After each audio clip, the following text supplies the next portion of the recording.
This video is brought to you by Miniature Market. Thousands of board games, discounted prices, miniaturemarket.com.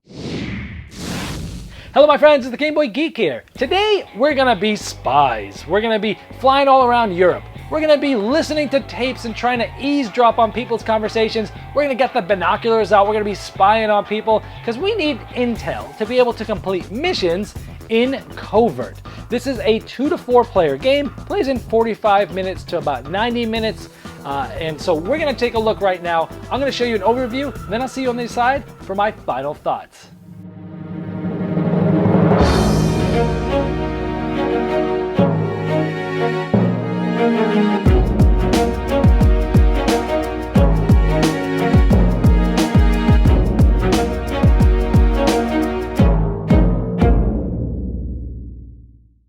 So this is how the board might look like with the spies at the beginning of a game of 4 players. Each player behind their shield will get 3 secret mission cards that have this gun and compass on it and says confidential. They will flip them up so they can see those missions secretly behind their screen. They have points in the upper left and missions in the middle. From these 3 cards, they will keep 2 of them. They'll take one of them and they will put it face down on the bottom of the mission deck, so they only have 2 missions to start the game.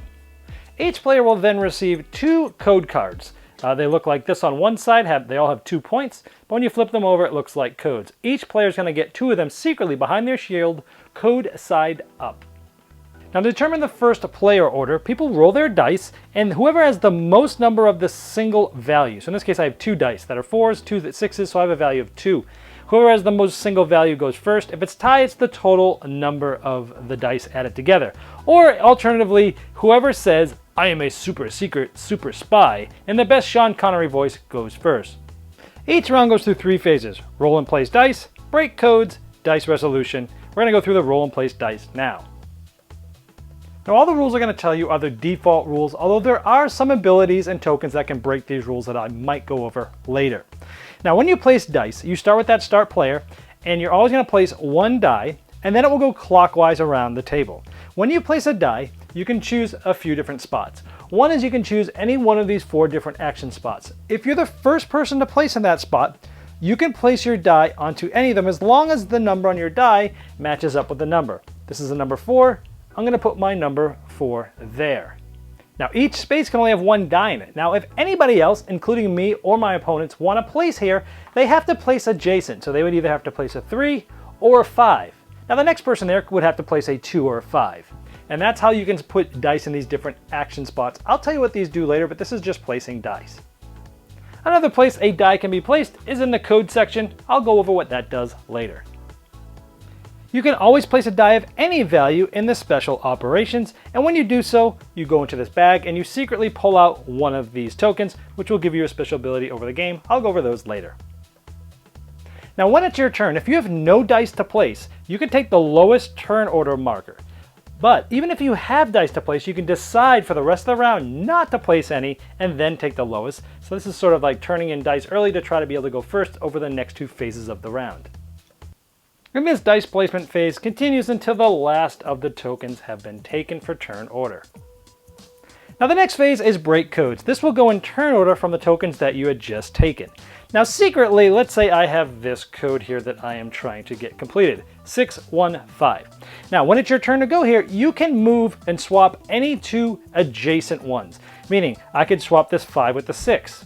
I could swap this 2 with the 6. Anywhere up, down, left, right, you cannot do it diagonal.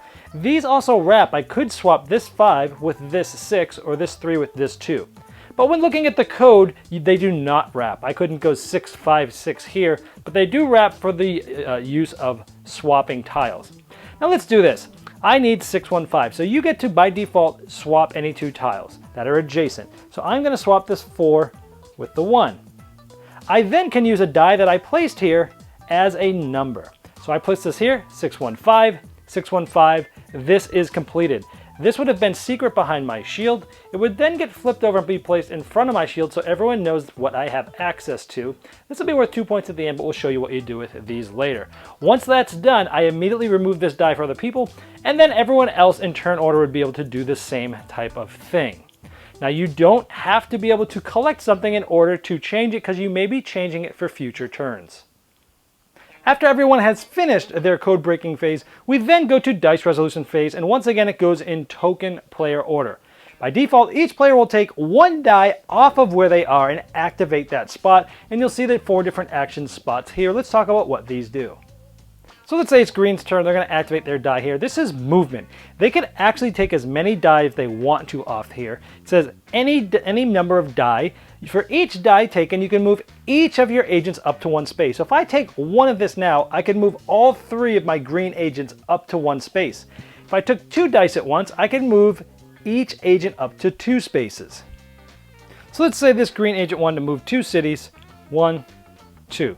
First of all, anytime you leave a city, you place a cube there as intel or intelligence that other people will be picking up, just like this. If you've picked this up, you pick up, anytime you enter a city, you pick up any cubes of a color that are not your own and place them in front of you.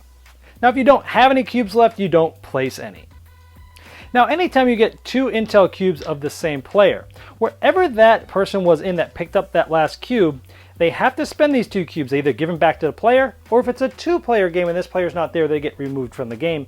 And since they're in this region, they would take that color or symbol's agency card right there. So in this case, they could either take this, or they could take one random agency card off the top. Let's just say they take this one, they would put it behind their shield, and this would get replaced.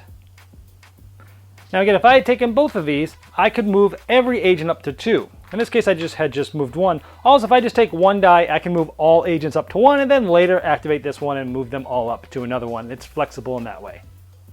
And once you resolved your die, the next player in turn order would do theirs. Let's say they do this one. This one is all about the agency cards. So if someone activates this with 1 die, they could take 1 card from any of the agent's areas. So we have a guy in the green, gray, and purple. There's also symbols there. They could take the card on green, gray, or purple, any one of those 3. Now, if they activated 2 dice at the same time from that spot, you could take any 1 face-up card or the blind card off the top, and then it gets replaced. So you're probably wondering what those agency cards do. Well, they help you complete missions. So let's go here. If you activate a die here, you can complete 1 mission. Now again, you're going in turn order here, but I'm just showing you the action of this one is you select 1 die and you can complete 1 mission. Now missions can be done in different ways. Some of them need different things. For example, this one has 1 agent in each of these 2 cities and you need a watch. Where this one you need the credit card, you need shoes, and you need to be able to discard any 1 agency card that you might have in your hand. Now other missions might actually require you just to have somebody in a city and somebody in a different region, and then maybe something else. Now there are always different points as well depending on the cards. Now let's say we're trying to do this. Now earlier you saw that we completed a code. Now let's say earlier we actually completed this one. This one was shoes. If we had completed this one, it would have went face up on the other side of my shield. This is worth 2 points at the end of the game if we don't use it. But let's say we had completed both the shoe and the credit card code, and these were on the other side of my shield, and everyone could see that those are worth 2 points. I could cast these in and discard them, losing these 2 points each for the cards, but I have those too. So I could have discarded those from the front of my shield. I would have lost 4 points for those, and then I would have discarded any 1 agency card like this and discarded it. That would have done this complete mission, and I would have gotten 12 points. I would put this out in front of my shield so everyone can see that I've completed that. But maybe I didn't have those codes cracked. I had this agency card that I could use to discard for the any 1, and then maybe I had 2 other agency cards. Maybe I had the shoes, and I had the credit card. And these logos, these little things here will show you the iconography there. So I could have discarded all 3 of those agency cards to get that done, and it would have gotten me more points because I wouldn't have lost the 2 points for the code cards that I would have had to discard for that.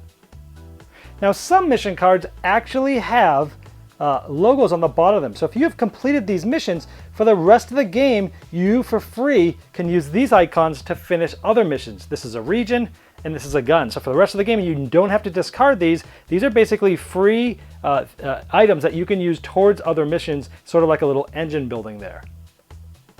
And when you activate this last spot here, essentially you take a face up or face down mission card. And when you take one of these, you'll put it behind your shield, making sure you don't have more than 3 missions. If you do, you discard down to 3, and then this will fill up. And once the last action is done, then we would start a whole new round. Again, the person who had last in turn order in the round previous will become the first player to roll the dice and place dice. Now I want to recap those agency cards that you've been seeing me use through the course of this video.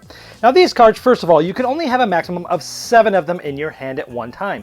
If you were to pick up more than 7, you just simply discard down to 7. Now these cards have multi-uses. They have 3 in fact. The first one is you can use them to complete a mission.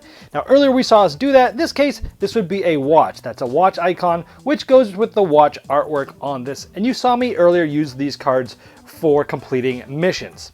Now, it can also be used for flying someone to a city. During the dice resolution phase or the dice placement phase, you can play this card on your turn and move any of your agents to the city listed here. Now there's also a region here. This does nothing other than to tell you that that's the region that this player could use this card to fly one of his agents to. So if you're looking for a region specific, you know what it is. The third thing you can use for this card is a special ability. Again, you can discard this card to use the special ability specifically when this special ability allows you to. These are the same abilities that you'll find on the tokens in this bag. And remember, you get these from going to the special operations point on the board. So let's look at these special abilities and show you what they do. And those are the same ones that you'll see on these agency cards. Now these are typically used by using these tokens or discarding the agency cards with those special abilities. You'd use them at specific times and discard those as they come out. Now the first 3 are dice. So this one is you can add 1 to your dice value. You could minus 1 to your dice value. Of course, when you're placing dice, you might need to do that to be adjacent to a die. Here's you place 2 of them at the same time. This one is you can get 3 points of movement. Here you can draw 3 mission or agency cards and keep 1 and put the rest in the bottom of the deck. This one is you can do 2 movements instead of 1 during the code breaking phase. This one is you can perform 1 action before in the normal turn order, or you can go first when you're doing the code breaking. This one is in red because it's in reaction. When somebody discards an agency card, you can discard this token or a card that has this to gain that card. Now also you have 1 of these tokens that were given at the beginning of the game. It's a one-time use. You discard this out of the game and you can re-roll any dice that you haven't yet placed, and you can use those as they are. Now this continues until somebody completes 6 missions. At the end of the round, the game will end, but everyone has 1 more chance to complete missions, not by using actions, but by using maybe special abilities, tokens, and or agency cards to do so. At the end, you add up the points of all your missions, and you add up any of the points of the unused code cards that you broke. Whoever has the most is the winner. If it's tied, whoever has the most missions completed is the winner. If it's still tied, whoever has the single highest number is the winner. There is Covert. Now I gotta say, the beginning of the year I did the top 10 games that I was anticipating for the year. Did this in January. This one was on the list. Gen Con just went by. I put this game on my top 10 most wanted Gen Con games that I hadn't yet played. It was on that list. This thing's under a lot of pressure and I had a lot of hype going into it. Doesn't live up to the hype. Most of the games I've been hyping up this year and getting so excited about, unfortunately have been letting me down. This one did not let me down.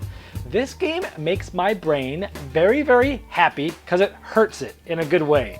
I would call this a medium weight Euro. The mechanisms are not crazily complex, but there's a lot going on here. Even with that being said, there is a ton to think about. I mean, on your turn, you're looking at your missions, you're looking at which ones you already have stuff for, you're looking at which cards are out there that could help you with your missions, you're looking at which codes you have, that if you crack that code, you might be able to get the mission. You're looking at what codes are in the future that you can see and say, if I crack this code, I can get this one to work on next turn, and that's one of mine. You're looking at where you might be able to move to pick up intelligence to then get a card that you really need. Then you get all these cards in your hand. What are you going to use them for? You're going to use them to fly around to get to places that you need to get to. Maybe be in regions to finish missions. Are you going to use them for a special ability? Are you going to use them to help you complete missions? And it's like, oh my gosh, my brain just hurts. Special abilities of characters, special abilities of tokens. It's like, ooh, I love the multi-use cards in this game. Those are becoming very popular mechanism that everybody seems to love, and it works really well in this game. So the game isn't super complex, but man, your brain will smoke. I mean, there is so much to think about. It's excellent. I like it best with 2.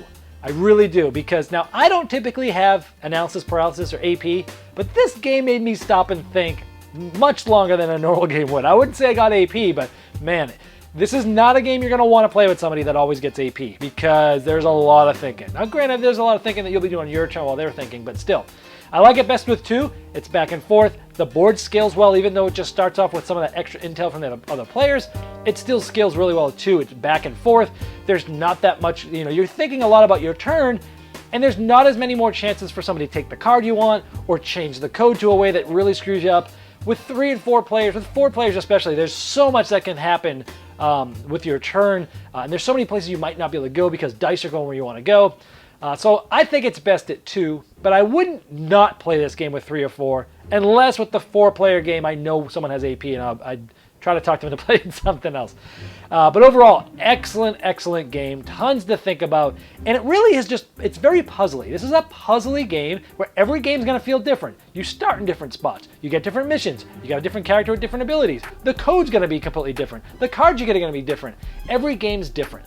And I think this is excellent because the replayability is going to be through the roof, and because it feels like a puzzle, every game does feel like, okay, I know what I'm doing, how do I make this puzzle fit? It's really a racing game if you think about it. You're trying to get the 6 missions as fast as you can, and you're trying to just do that as efficiently as possible.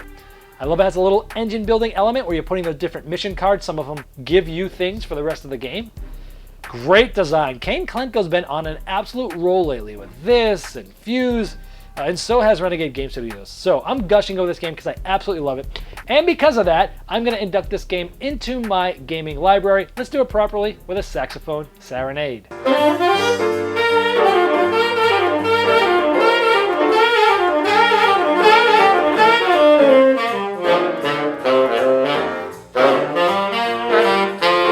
This video was sponsored by Miniature Market's Review Corner.